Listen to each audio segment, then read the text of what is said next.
ভাইরা আমার, আমাকে একটা বিষয়ের দিকে ইশারা করা হয়েছে, আলোচনার জন্য বলা হয়েছে, সেটা হলো দ্বীনি শিক্ষা প্রসঙ্গ, কোরআনী শিক্ষার ব্যাপারে কিছু কথা বলার জন্য বলা হয়েছে। তো আমি এখানে প্রথমে একটা কথা বলতে চাই, কোরআন হাদিসের শিক্ষার সাথে ফায়দার যে সম্পর্ক, এটা তিন ধরনের। একটা হলো যারা কোরআন হাদিস শিক্ষা অর্জন করে তাদের ফায়দা, যারা পড়ে। আরেকটা হলো যারা নিজের বাচ্চাদেরকে দিছেন এই মা বাবার ফায়দা। আরেকটা হলো যারা মাদ্রাসাগুলোতে বিভিন্নভাবে সহযোগিতা করতেছেন তাদের ফায়দা। ফায়দা কয় প্রকার? 3 প্রকার। একটা হলো যারা কোরআন হাদিসের শিক্ষা অর্জন করে তাদের লাভ, এটা একটা বিষয়। আরেকটা হলো যারা নিজের কলিজার টুকরা সন্তানদেরকে মাদ্রাসায় দিয়া দিছেন তাদের লাভ, এটা 2 নম্বর বিষয়। আরেকটা হলো যারা এমনি বাচ্চাদেরকেও দেন নাই, নিজেও পড়াশোনা করতে পারেন নাই, তবে মাদ্রাসাগুলোকে মহব্বত করেন, সাহায্য করেন, তাদের লাভ। এই লাভের ব্যাপার কয়টা? 3টা আলোচনা করলে অনেক সময়ের দরকার, সেই জন্য আমি একটা করব। কোনটা করব? 3 নম্বরটা করব। 1 নম্বর ছিল যারা পড়াশোনা করে তাদের লাভের ব্যাপার, এটা আমি করব না, এখানে সময় কম। 2 নম্বর যারা নিজের বাচ্চা দিয়ে দিছেন তাদের লাভের ব্যাপারটাও আলোচনা করতে পারবো না, সময় স্বল্পতা আছে।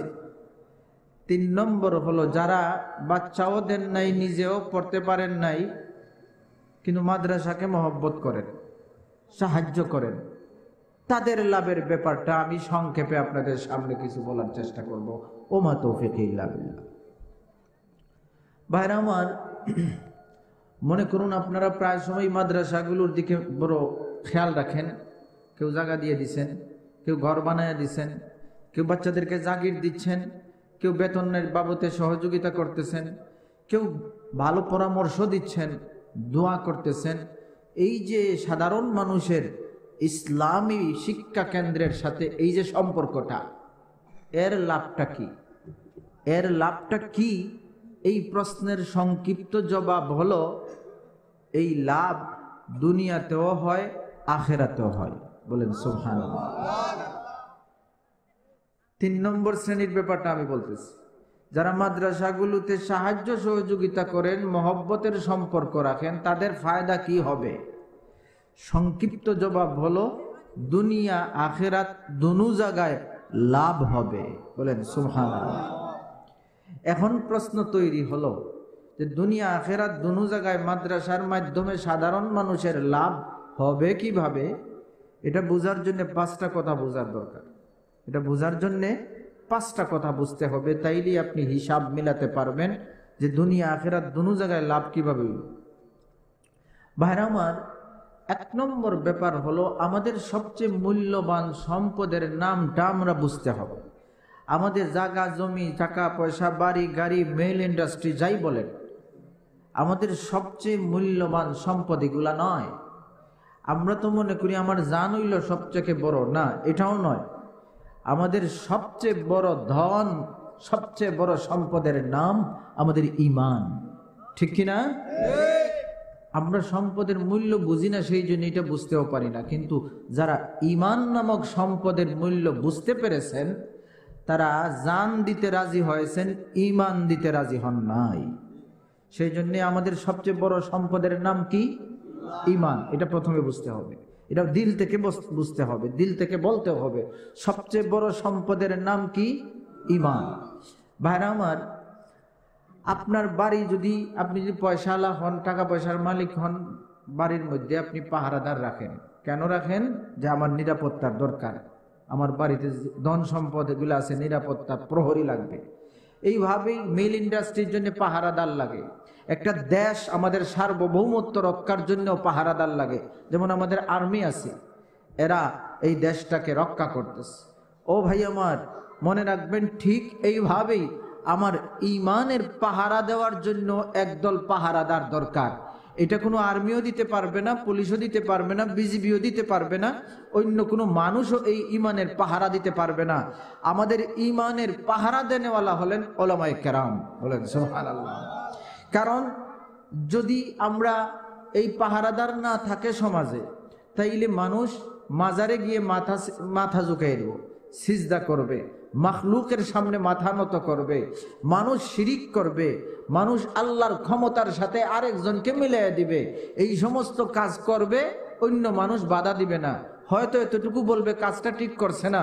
মাজারে একজন সিজদা দিছে, আর একজন দেখে বলবে এই দেখো সিজদা দিয়ে দিছে, এটা তো ভালো কাজ করে নাই, এই ধরনের কথা বলবে, কিন্তু প্রতিরোধের জন্য কোনো কাজ কেউ করতে পারবে না। এই সমস্ত জিনিস সমাজ থেকে দূর করার জন্য যারা কাজ করেন, এই সেনাবাহিনীর নাম হলো উলামায়ে কেরাম, ঠিক কিনা? সেই জন্য আমাদের ইমান রক্ষার আর্মির নাম কি? উলামায়ে কেরাম।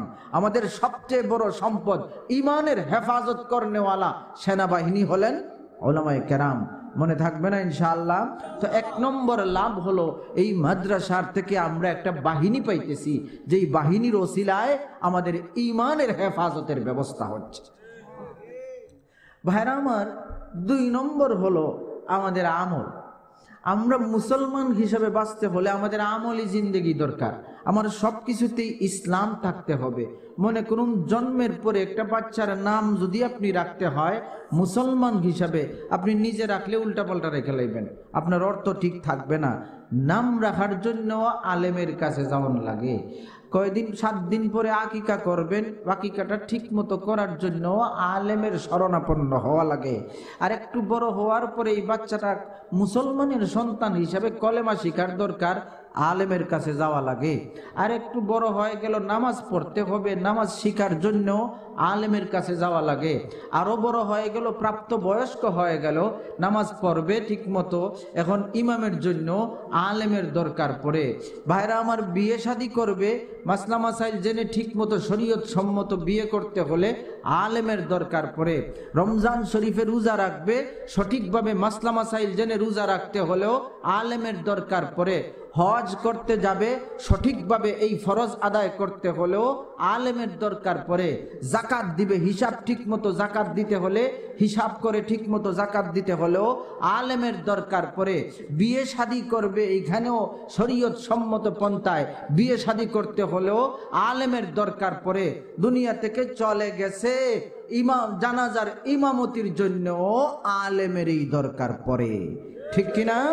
সেজন্য 2 নম্বর বিষয়টা আমরা দেখলাম, মুসলমান হিসাবে বাঁচতে হলে, মুসলমান হিসাবে দুনিয়া থেকে যেতে হলে আমাদের আমলি জিন্দগির পুরাটাই আমাদের আলেমের দরকার। আর এই আলেম আমাদেরকে দিচ্ছে এই মাদ্রাসা, ঠিক কিনা? তো 1 নম্বর হলো এই মাদ্রাসাগুলো থেকে আমাদের 1 নম্বর লাভ হলো ইমান রক্ষার একটা বাহিনী আমরা এই মাদ্রাসার মাধ্যমে পাইতেছি। 2 নম্বর হলো মুসলমান হিসাবে চলার জন্য যত জিনিসের দরকার, এই ধরনের জিনিস পাওয়ার মতো একজন ব্যক্তি, গাইড এই মাদ্রাসাগুলো আমাদেরকে দান করতেছে। ভাইরা আমার, 3 নম্বর, মানুষ তো একদিন সবাই কবরে চলে যাবে, আমরাও চলে যাব, কেউ থাকবো না।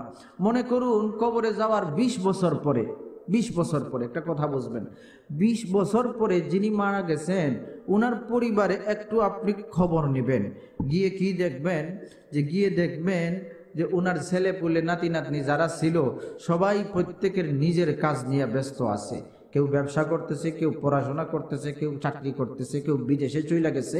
অর্থাৎ এই সব মানুষেরা এমন ব্যস্ত যে মরা লোকের খবর নিবে দূরের কথা, কবরে যারা আছে তাদের খবর নিবে দূরের কথা, নিজের ঘরের জিতা মানুষের খবর নেওয়ার টাইমও তাদের নাই, এমন অবস্থা ঘরে দেখা দিছে, ঠিক কিনা?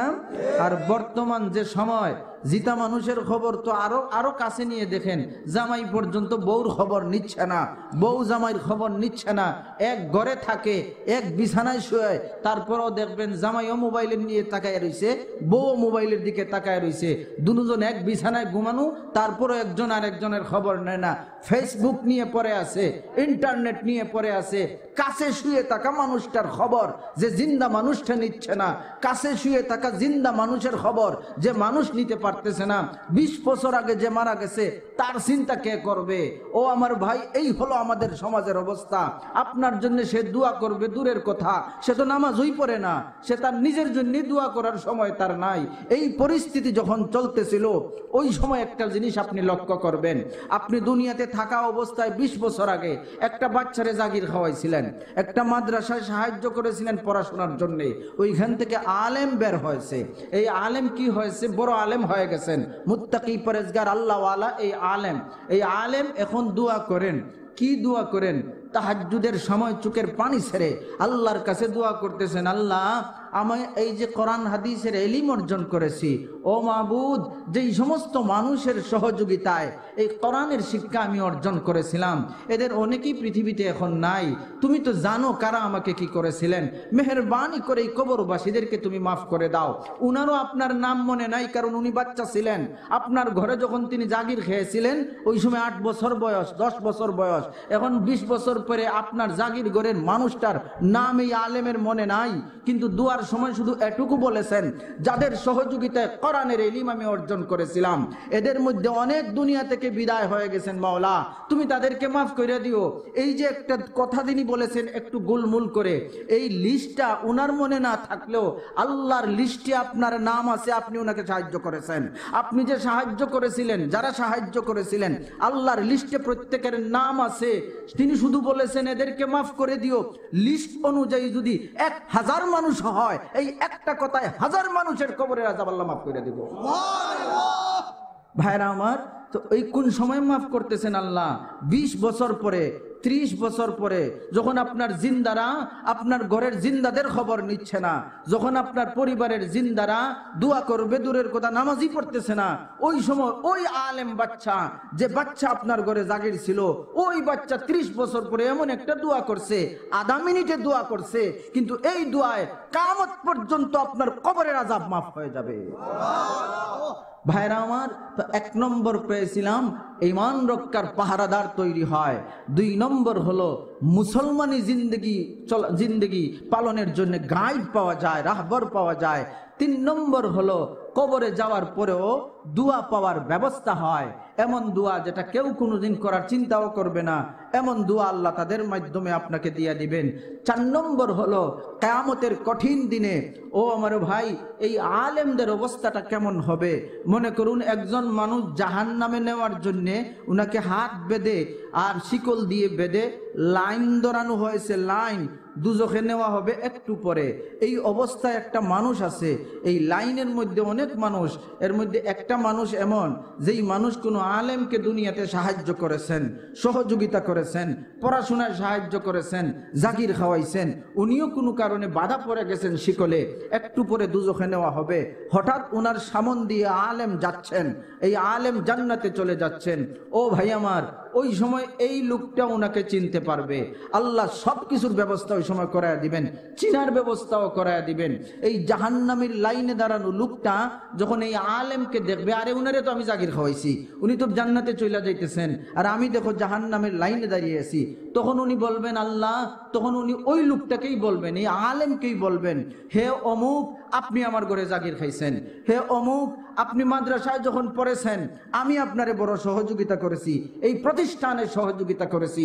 ভাইরা আমার, তখন আল্লাহ এই আলেমকেও বিষয়টা স্মরণ করাইয়া দিবেন। উনি সাথে সাথে ওই লোকের সব কিছু সাথে সাথে উনার মনে পড়ে যাবে, তিনি আল্লাহকে বলবেন, আল্লাহ লোকটা সত্য বলতেছে।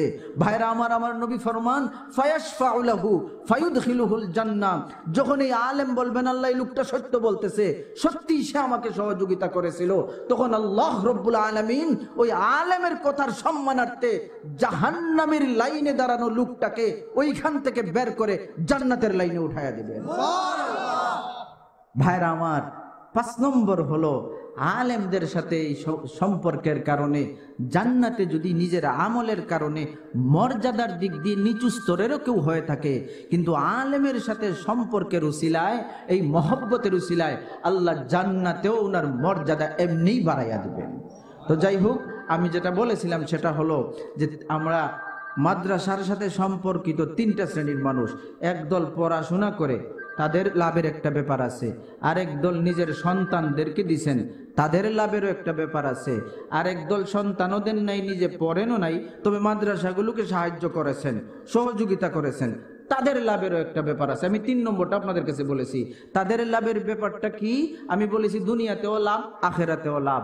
কিভাবে? এই 5টা কথা মনে রাখবেন। 1 নম্বর হলো তাদের উসিলায় আমাদের ইমানের হেফাজত হয়। 2 নম্বর হলো তাদের উসিলায় মুসলমান হিসাবে জীবন যাপন সম্ভব হয়। 3 নম্বর হলো তাদের মাধ্যমে কবরে দোয়া পাওয়ার ব্যবস্থা হয়। 4 নম্বর হলো তাদের সুপারিশে জাহান্নাম থেকে মুক্তির ব্যবস্থা হয়। 5 নম্বর হলো তাদের উসিলায় জান্নাতেও মর্যাদা বৃদ্ধির ব্যবস্থা হয়। সেই জন্য ভাইরা আমার, আমি আপনাদের কাছে আবেদন রাখলাম, এই মাদ্রাসাগুলার দিকে আপনারা লক্ষ্য রাখবেন। এখানে একটা মাদ্রাসা আমি শুনেছি প্রতিষ্ঠিত হয়েছে, এই নতুন মাদ্রাসা, এই মাদ্রাসাটার দিকে লক্ষ্য রাখবেন, মনে রাখবেন। হ্যাঁ, মাশাআল্লাহ, পুরাতন মাদ্রাসা চলতেছে। হ্যাঁ, মাশাআল্লাহ। তো আমি শুধু এটুকুই বলবো, এটা শুধু পড়াশোনার জায়গা মনে করবেন না, এটা হলো আপনার আমার নাজাতের একটা কেন্দ্র, ঠিক কিনা? সেই জন্য এই প্রতিষ্ঠানের দিকে আপনারা লক্ষ্য রাখবেন এবং তৌফিক অনুযায়ী জানে মালে সাহায্য করবেন। আল্লাহ তাআলা আমাদেরকে কথাগুলো বুঝার আমলের তৌফিক দান করুন। আমিন। ওয়া আখিরু দাওয়ানা আলহামদুলিল্লাহি রাব্বিল আলামিন।